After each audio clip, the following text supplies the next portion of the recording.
Assalamualaikum warahmatullahi wabarakatuh. Perkenalkan, nama saya Anesya Rianti. Saya dari kelas 3I Prodi Pendidikan Agama Islam. Baiklah, di sini saya mewakili kelompok 5 dengan anggota, yaitu yang pertama saya sendiri, yang kedua ada Syalwa Devina, yang ketiga ada Aulia Nurfaiza.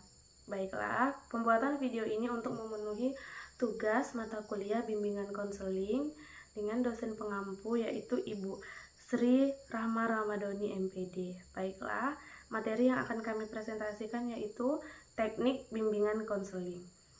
Teknik merupakan sesuatu cara yang tidak dilakukan oleh guru bimbingan dan penyuluhan dalam mengatasi kesulitan belajar yang dihadapi.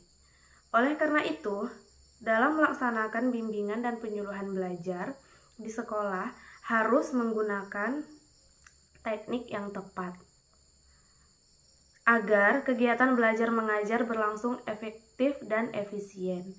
Adapun teknik yang digunakan dalam bimbingan dan penyuluhan antara lain teknik tes, teknik non-tes. Teknik tes melengkapi teknik non-tes. Yang dimaksud adalah serangkaian pengumpulan data siswa dengan menggunakan tes standar, misalnya tes intelijensi, tes bakat, tes minat, kreativitas, dan sebagainya. Adapun teknik non-tes meliputi observasi, anekdotal, rekod, skala penilaian, catatan, kumulatif, teknik sosiometrik, dan studi kasus. Pendekatan pelayanan bimbingan dan penyuluhan merupakan salah satu bentuk teknik layanan dalam bimbingan dan penyuluhan. Baiklah, di sini saya akan menyampaikan cara khusus dalam melayani klien sesuai dengan kebutuhan dalam bimbingan dan penyuluhan dibagi dalam 4 teknik, yaitu secara penyuluhan individu, bimbingan penyuluhan kelompok, bimbingan lapangan, dan bimbingan klasik. Bimbingan kelompok, penyuluhan individu, baik teknik langsung atau tidak langsung, campuran, bimbingan lapangan, bimbingan klasik. Teknik-teknik bimbingan konseling, teknik yang tepat harus disesuaikan dengan masalah yang dihadapi, keadaan klien, kemampuan pembimbing, dan situasi yang dihadapi. Pada garis besarnya, teknik bimbingan dibagi menjadi 2, yaitu bimbingan secara kelompok dan bimbingan secara individu. Dari 2 pembagian tersebut masih dibagi lagi menjadi bentuk-bentuk bimbingan sebagai berikut. Bentuk bimbingan kelompok.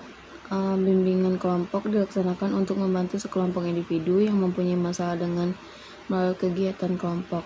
Dalam pelaksanaannya pun, bimbingan kelompok ini masih dibedakan menjadi 3, yaitu bimbingan kelompok, bimbingan klasik, dan bimbingan massal.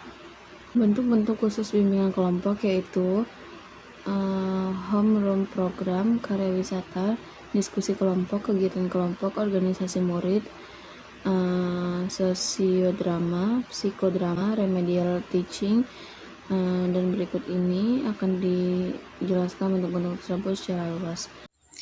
Baiklah, di sini saya akan melanjutkan penjelasan dari Syalwa Devina tentang teknik-teknik bimbingan konseling. Teknik yang tepat harus disesuaikan dengan masalah yang dihadapi, keadaan klien, kemampuan pembimbing, dan situasi yang dihadapi.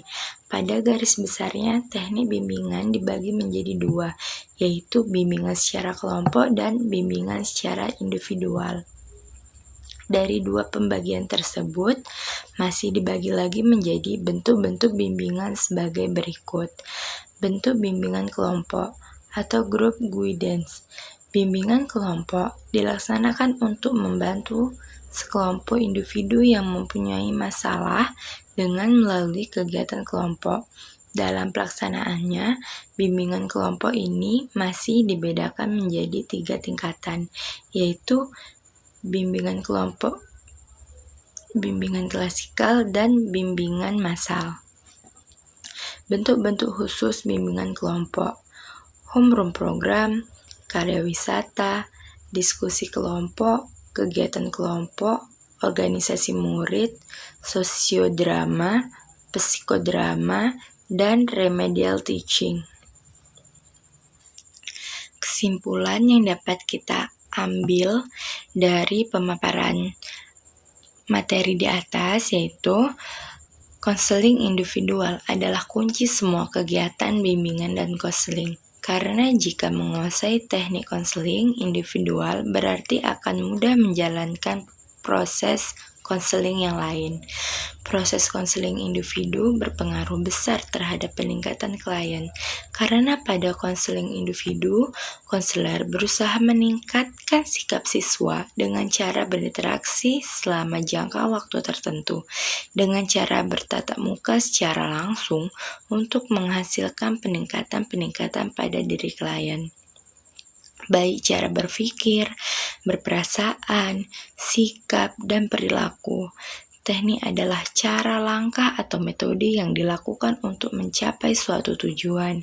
Bimbingan adalah mengarahkan, memadu, mengelola, dan menyetir atau dapat diartikan pula sebagai bantuan atau pertolongan. Sedangkan konseling, upaya untuk membantu individu melalui proses interaksi yang bersifat pribadi antara konselor dan konseli, agar konseli mampu memahami diri dan lingkungannya, mampu membuat keputusan dan menentukan tujuan berdasarkan nilai yang diyakininya, sehingga konseli merasa bahagia dan efektif perilakunya. Teknik bimbingan konseling adalah cara ataupun metode yang dilakukan untuk membantu mengarahkan atau memadu seseorang atau sekelompok orang agar menyadari dan mengembangkan potensi-potensi dirinya, serta mampu mengambil sebuah keputusan dan menentukan tujuan hidupnya dengan cara berinteraksi atau bertatap muka langsung. Cukup sekian yang dapat kami sampaikan, kurang dan lebihnya kami mohon maaf, kepada Allah kami mohon ampun. Saya tutup billahi taufik wal hidayah. Wassalamualaikum warahmatullahi wabarakatuh.